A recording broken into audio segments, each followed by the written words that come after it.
Hello students, welcome to my YouTube channel. आज जो हम आपसे डिस्कशन करने वाले हैं CBSE special scheme of examination for the session 2021-22। CBSE ने जो सर्कुलर निकाला था 5 जुलाई 2021 को 2021 और 22 के जो इस सेशन के एग्जामिनेशंस हैं ड्यू टू पैंडेमिक के कारण, तो उसकी जो एक स्पेशल स्कीम उन्होंने इंट्रोड्यूस की है, आज हम आपसे उसकी डिस्कशन करेंगे। जो ये सारी डिस्कशन है इसको हमने 3 पार्ट्स में डिवाइड किया है। पहला पार्ट जो है कि इसमें सिलेबस को रैशनलाइज किया जाएगा, ठीक है। इनके अकॉर्डिंगली जो सीबीएसई का सर्कुलर है, सबसे पहले नंबर पे तो उन्होंने हमें ये बोला है कि जैसे लास्ट सेशन में उन्होंने सिलेबस को कट ऑफ किया था, सिलेबस रिड्यूस किया था, वैसे ही इस बार भी 2021-22 में सिलेबस को रैशनलाइज किया जाएगा, just like a last academic session. मतलब इन सिंपल वर्ड्स ये हो गया कि इस बार भी कुछ ना कुछ सिलेबस जो है रिड्यूस होने वाला है, कुछ ना कुछ टॉपिक्स जो हैं वो रिड्यूस होने वाले हैं, और जिस तरह से उन्होंने पिछली बार किया था इस बार भी वैसे ही रिड्यूस होएगा।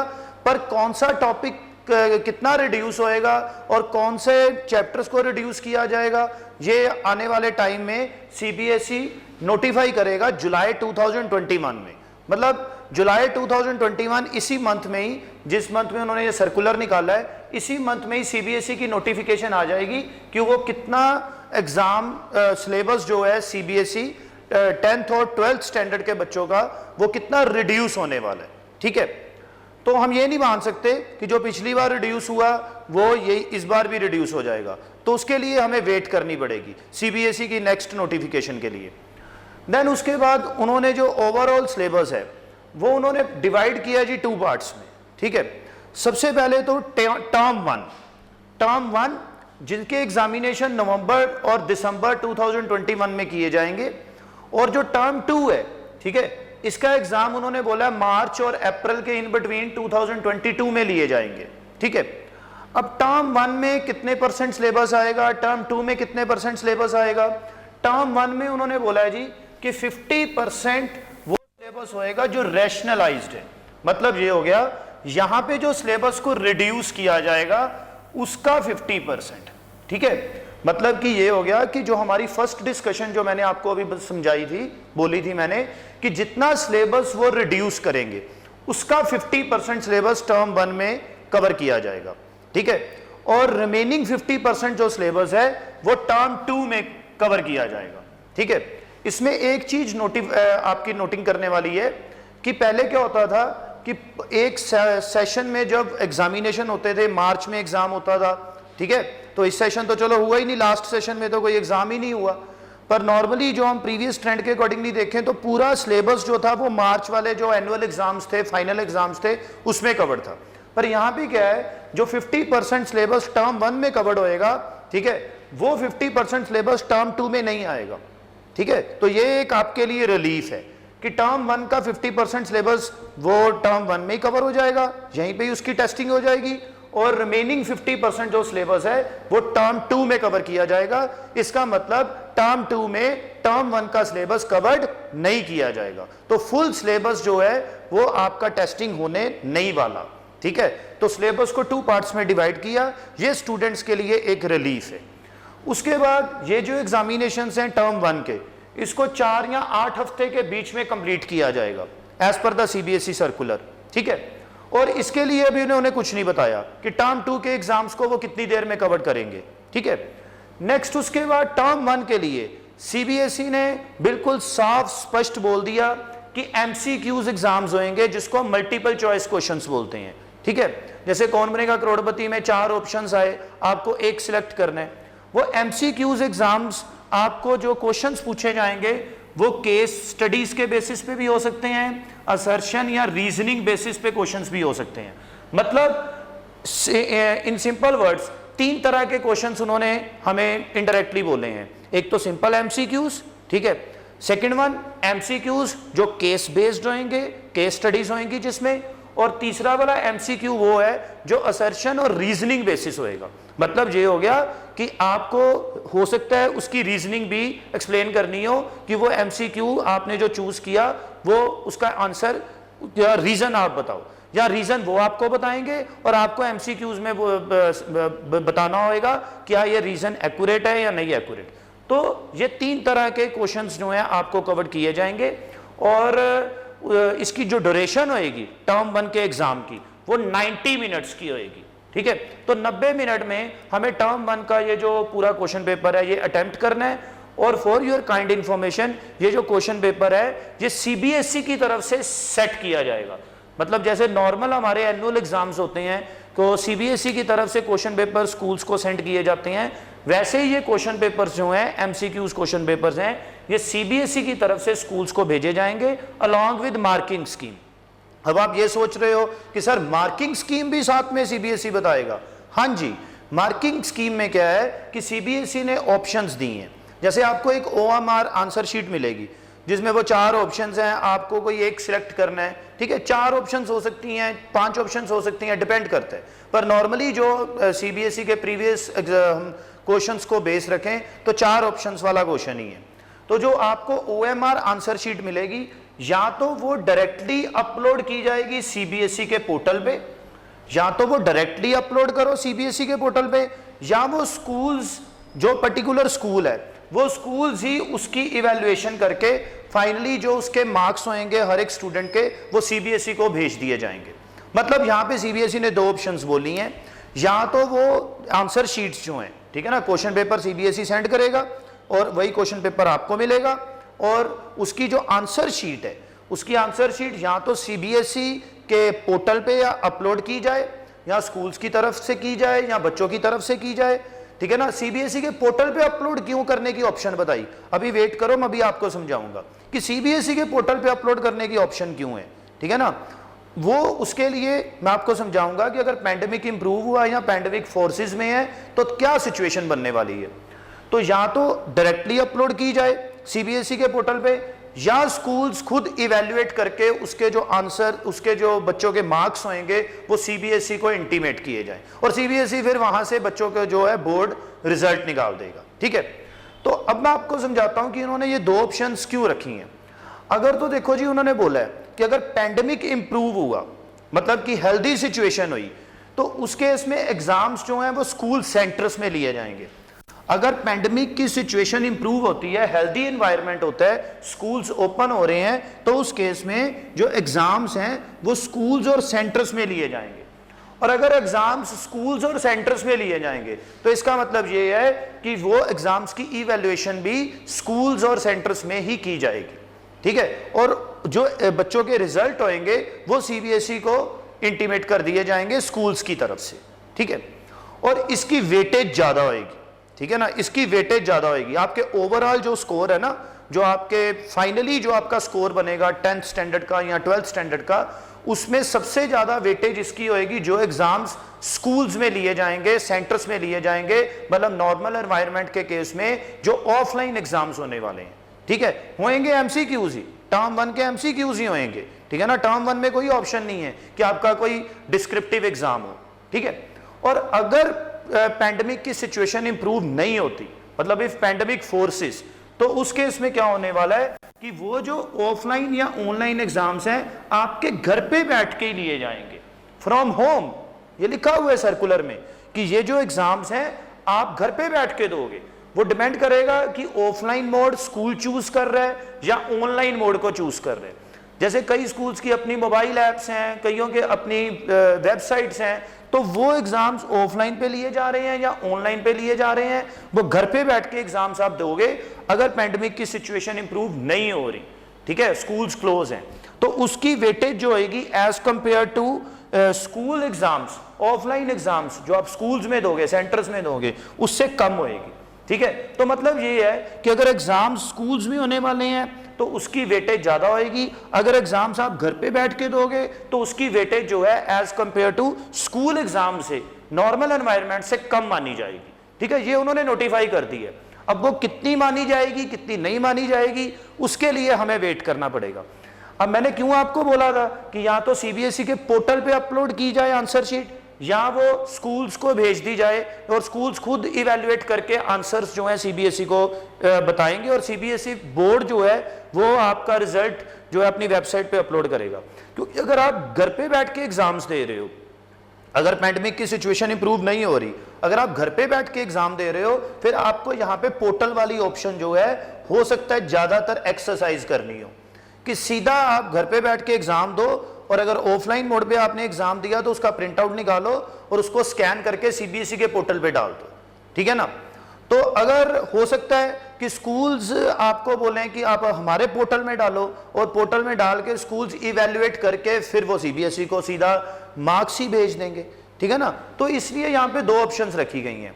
जो स्कूल्स तो इवैल्यूएशन में जाएंगे, ठीक है ना, तो उन स्कूल्स के लिए क्या है कि वो सीधा सीबीएसई को बच्चों की इवैल्यूएशन, मार्क्स की इवैल्यूएशन करके सीधा मार्क्स ही इंटीमेट कर देंगे और सीबीएसई फिर रिजल्ट निकाल देगा। और जो स्कूल्स अपना ये यहाँ पे इवैल्यूएशन के साइड नहीं जा रहा, ठीक है ना, जो स्कूल्स इवैल्यूएशन की ऑप्शन को नहीं चूज कर रहा, उनके केस में सीधा सीबीएसई के पोर्टल पे ही अपनी ओएमआर जो आंसर शीट है उसको अपलोड किया जाए, ठीक है। तो इसलिए इन्होंने यहाँ पे बोला है कि सीबीएसई पोर्टल पे अपलोड की जाए या स्कूल्स इसको इवैल्यूएट करके दे। मतलब अगर आपको स्कूल्स के पोर्टल पे अपलोड करनी हो तो फिर स्कूल इवैल्यूएट करके रिजल्ट देगा, ठीक है। अगर आप सीधा सीबीएसई के पोर्टल पे अपलोड करोगे फिर सीबीएसई इवैल्यूएट करके रिजल्ट निकालेगा। दोनों केसेस में रिजल्ट जो है आपका सीबीएसई ही निकालेगा, ठीक है ना। हाँ, सिर्फ ये है कि अगर स्कूल के थ्रू जाएगा तो स्कूल उसको इवैल्यूएट करेगा और रिजल्ट सीबीएसई को भेज देगा। अगर सीबीएसई के पोर्टल पे डाला जाए तो फिर इवैल्यूएट भी सीबीएसई करेगा, रिजल्ट भी सीबीएसई आपको देगा, ठीक है ना। तो इसलिए इन्होंने ये दो ऑप्शंस रखी हैं। वो वेरी करेगा institute to institute, schools to schools, ठीक है। अब उसके बाद टर्म 2 की बात करें। टर्म 2 में इन्होंने बोला अगर तो पॉजिटिव सिचुएशन हुई, कब? मार्च अप्रैल 2022 में। अगर तो पॉजिटिव हेल्दी सिचुएशन हुई, मतलब पैंडेमिक की सिचुएशन इंप्रूव हुई, तो उस केस में आपका डिस्क्रिप्टिव एग्जामिनेशंस लिए जाएंगे, और वो एग्जाम जो है जिसमें long answer type question, short answer type questions, सभी तरह के क्वेश्चंस, एमसीक्यूज, केस स्टडीज, सब कुछ कवर किए जाएंगे। और ये आपका पूरा 2 घंटे का एग्जाम होएगा, ठीक है। पूरा 2 घंटे का एग्जाम होएगा, सेंटर्स पे ही होएगा। देखो, अगर सिचुएशन इंप्रूव हो रही है तो सेंटर पे ही एग्जाम होएगा ना फिर, ठीक है ना।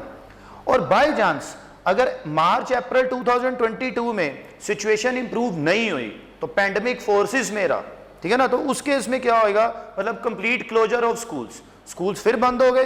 तो इस केस में फिर आपका जस्ट लाइक एमसीक्यू एग्जाम्स होएगा इंक्लूडिंग केस स्टडीज, जैसे टर्म 1 में हुआ था, ठीक है। असर्शन और रीजनिंग टाइप ऑफ क्वेश्चंस यहाँ पे कवर किए जाएंगे। जैसे टर्म 1 में आपका 90 मिनट्स का एग्जाम था, वैसे यहाँ पे भी ये 90 मिनट्स का ही एग्जाम लिया जाएगा, ठीक है ना। और वो एग्जाम अब बताओ कैसे लिया जाएगा, आपका घर पे बैठ के ऑफलाइन या ऑनलाइन मोड के थ्रू, ठीक है ना। तो मतलब ये हो गया कि एमसीक्यू एग्जाम टर्म 2 का एमसीक्यू एग्जाम स्कूल में नहीं होने वाला, क्योंकि स्कूल तो क्लोज है, ठीक है ना। अगर स्कूल्स ओपन होंगे फिर तो आपका टर्म 2 का एग्जाम जो है वो डिस्क्रिप्टिव ही होने वाला है, ठीक है ना। हाँ, अगर सिचुएशन पॉजिटिव नहीं हुई, ठीक है ना, तो हेल्दी सिचुएशन नहीं हुई, पैंडेमिक का वहां पे फोर्सेस में रहा, तो उस केस में आपके एमसीक्यू एग्जाम्स होंगे, और फिर वो एमसीक्यूज एग्जाम्स आपके घर पे बैठ के होंगे, ठीक है ना।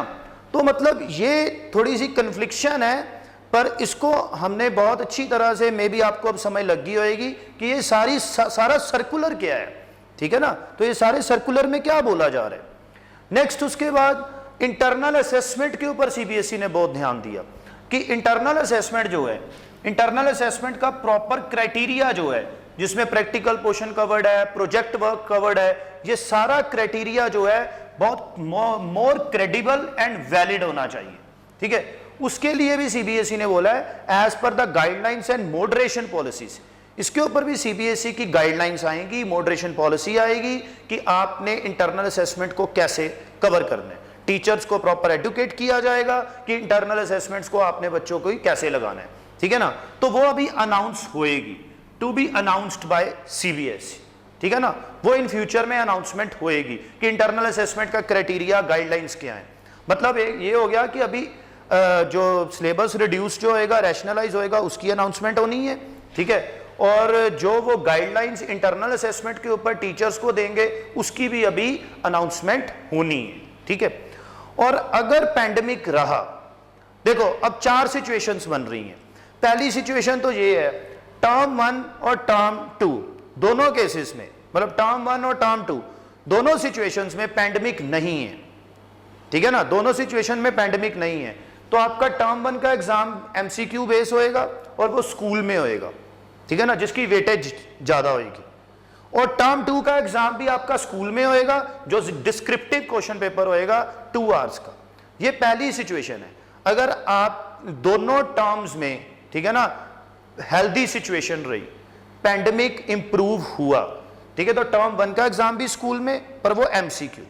टर्म 1 का एग्जाम डिस्क्रिप्टिव नहीं होएगा, टर्म 2 का एग्जाम जो है वो डिस्क्रिप्टिव होएगा 2 आवर्स का स्कूल में। ये पहली सिचुएशन।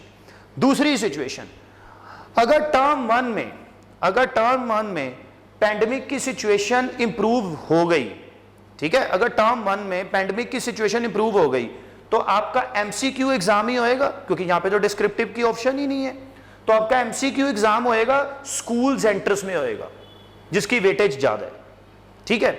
ये वेटेज ज्यादा है, वेटेज कम है, ये क्यों है? ये इंटरनल असेसमेंट को जज करेगा। इंटरनल असेसमेंट में जब वो कैलकुलेशन होएगी, यहां पे ये वेटेज, मोर वेटेज और लेस वेटेज की बात होएगी, जिसकी अभी पॉलिसी उन्होंने अनाउंस करनी है, ठीक है ना। तो अगर टर्म 1 में सिचुएशन पॉजिटिव रही, ठीक है ना, हेल्दी रही, तो आपके एग्जाम स्कूल्स में होने वाले हैं एमसीक्यू 90 मिनट्स हो, ठीक है ना। और अगर टर्म 2 में सिचुएशन पॉजिटिव नहीं रही, अनहेल्दी सिचुएशन रही, ठीक है ना, पैंडेमिक फोर्सेस में रहा, ठीक है ना, तो उस केस में आपके एग्जाम्स होंगे एमसीक्यू, वो ऑफलाइन और ऑनलाइन मोड घर पे बैठ के होंगे, ठीक है ना। ये सेकंड सिचुएशन हो गई, ठीक है। थर्ड सिचुएशन, टर्म 1 में पैंडेमिक रहा, टर्म 1 में पैंडेमिक रहा, तो उस केस में क्या होएगा, आपके ऑफलाइन और ऑनलाइन मोड ऑफ एग्जाम्स होंगे, एमसीक्यू एग्जाम्स ही होंगे, और उस केस में वो आपके घर पे बैठ के ही एग्जाम होएगा। और टर्म 2 में अगर पैंडेमिक की सिचुएशन इंप्रूव हुई, ठीक है ना, टर्म 2 में अगर पैंडेमिक की सिचुएशन इंप्रूव हुई, फिर आपके जो एग्जाम होएगा डिस्क्रिप्टिव क्वेश्चन पेपर सेट होएगा और 2 आवर्स का प्रॉपर एग्जाम होएगा। ये तीसरी सिचुएशन। पहली सिचुएशन, दोनों साइड, दोनों टर्म्स में सिचुएशन पॉजिटिव रही, हेल्दी रही, ठीक है ना, दोनों स्कूल्स में एग्जाम है। दूसरी सिचुएशन, टर्म 1 में पॉजिटिव है, बट टर्म 2 में, ठीक है ना, सिचुएशन अनहेल्दी है। तीसरी सिचुएशन, हमारी टर्म 1 में अनहेल्दी है, ठीक है ना, पैंडेमिक रहा, तो आपके घर पे बैठ के एग्जाम हो रहे हैं। टर्म 2 में पॉजिटिव सिचुएशन है, हेल्दी सिचुएशन है, स्कूल्स ओपन हो गए, तो आपके डिस्क्रिप्टिव क्वेश्चन पेपर सेट होएगा, ठीक है।